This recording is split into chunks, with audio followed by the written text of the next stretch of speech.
Welcome to Driven Ops Power Talk. I'm Jasmine Moore. And I'm Rebecca Heisey.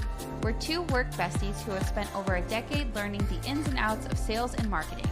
On this podcast, we discuss all things go-to-market operations, the people, processes, and technologies that make up the engine of a thriving go-to-market function. Let's get to it. Welcome back to Power Talk.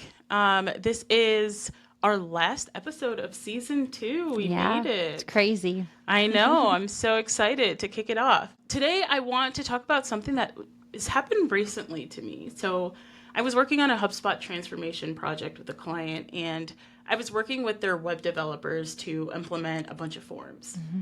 And the web developer, so in HubSpot, there are two types of form builders. There's the legacy form builder, and there is a new form builder. And like different features on each one, and they embed their forms on their website, mm-hmm. WordPress. So when you embed forms, depending on which form editor you use, that will depend on the level of control that the web developer has in styling the form. Mm-hmm. So for some reason, the legacy form has more capability in styling than the new form editor as of today. Mm-hmm. So when I was working with their web developer and they were sending emails back and forth, and then they randomly sent something that said, hey, this has the H4 and not the HTML version that we need, something. And it was like not a direct sentence to myself and another architect. And we're just like trying to read between the lines, and we're not web developers. So it took a couple back and forth, and it took me using like contextual clues and reading in between the lines to understand like, oh, okay, so you need a new form created with the legacy builder rather than the new builder. And so it was just a frustration because I feel like it wasted some back and forth time. And it was all because of, as a developer or technical person, sometimes you have to speak to the business, mm-hmm. and you have to speak clearly, and you don't have to speak technically. Mm-hmm. Like if you're writing HTML and you're a developer, you should not be speaking in those terms, mm-hmm. to the business, in my opinion, because it slows things down. Yeah. And you shouldn't assume that somebody understands that language. Like if you know you are in this role, sometimes you do have to use more layman's terms, no matter what role you're in. No matter what role you're in, you're not always going to know like exactly what the other person is talking about when they're referring to specific things. So yeah, it's just good business etiquette to try to say, okay, this is really, specific to my job. Mm-hmm. And so you probably are not, that's why, you've hired me to do this role. So, or whatever, you're working with me on a project to do this role. And so obviously you're not in that role. Yeah. And I was just thinking, this comes up a lot in marketing and sales ops because mm-hmm. we are the technical person on go-to-market a lot of the times because we're the administrator to the CRM or the sales mm-hmm. engagement tool. And we have to talk to the business a lot. Yeah. And we've developed a skill to be able to do that. Mm-hmm. And I'm not just going to go to my CRO and say, hey, we're having sync issues because of credentials. And I'm not going to say that. Yeah, exactly. And when you do have to have those difficult conversations, at least from my perspective, I feel like I'm already running through it in my head of like, how can I clearly articulate this to this group of people who is not close to this at all. You have to be able to rephrase things to make it much more impactful so they understand the urgency behind it without confusing them and getting like bubbles in their head, like over their head or whatever. Yeah. I like to state the problem, the impact, mm-hmm. and the action required. Yes. Like keep it very clear and say, mm-hmm. here's the problem we're having. Yes. Here's how it's going to impact mm-hmm. us.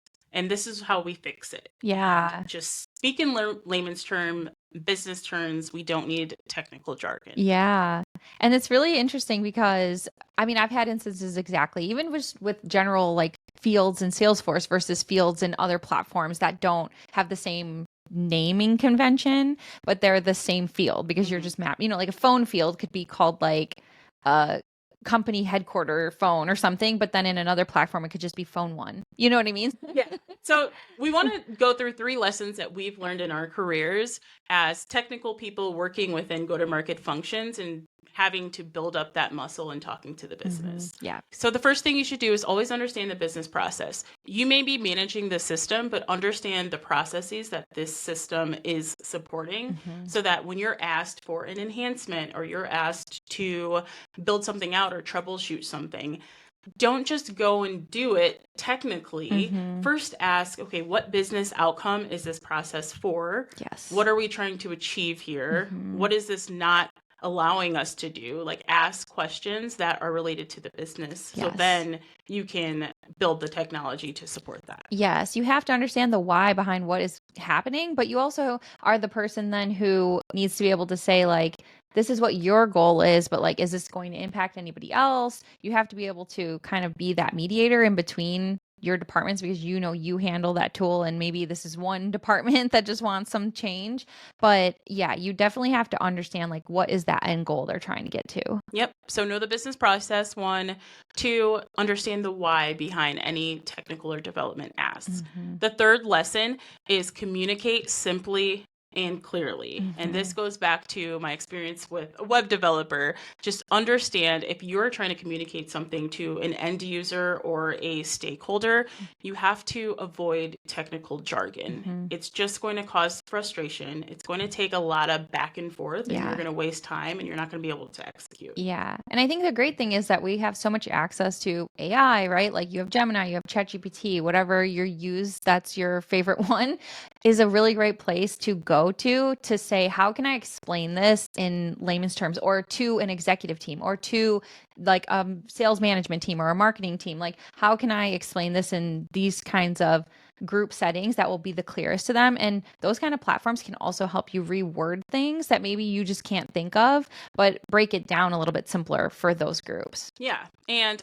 this is an easy way to frame what you're trying to communicate to stakeholders. So first, state the problem, state why it matters, provide your recommendations and next actions, and then the who and the when. So for example, say you are working on some lead routing and you're having issues because leads are routing based off of just an owner field, and there are out-of-date owner fields, and there's territories that aren't being accounted for. So maybe you're a sales ops manager and you're going to your leader, your CRO, and you're saying that, hey, we have some user lookup fields that are misaligned that we need to correct. And they're going to like look at you with your eyes glazed over. So instead say, hey, we have record owner properties that are not accurate. So we have some BDR owners that are not owners of their leads. We have some people who have left who are owners, and it's causing some misalignment in leads. Because of that, leads are sitting in queues or sitting owned by people who are no longer with the company. Yeah.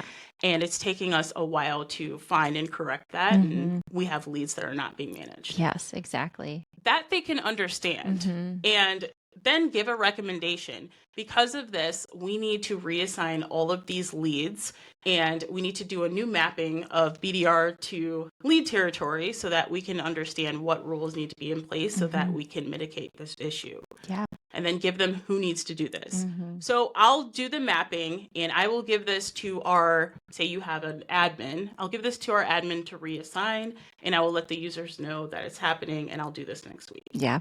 I think that's exactly such a great point. And I've used similar situations like that, just like that breakdown to explain things, because it just helps to sort of paint that picture so that they can understand the pain point you're dealing with without being more confused and causing more communication, like you said, with your email, where you had to kind of read between the lines and go back and forth and waste all those efforts of not understanding each other. It just helps to clearly paint that picture and get to the resolution as quickly as possible. Yep. As an admin or system owner, being technical is very valuable, but being understood is priceless. Yes, exactly. That's perfect.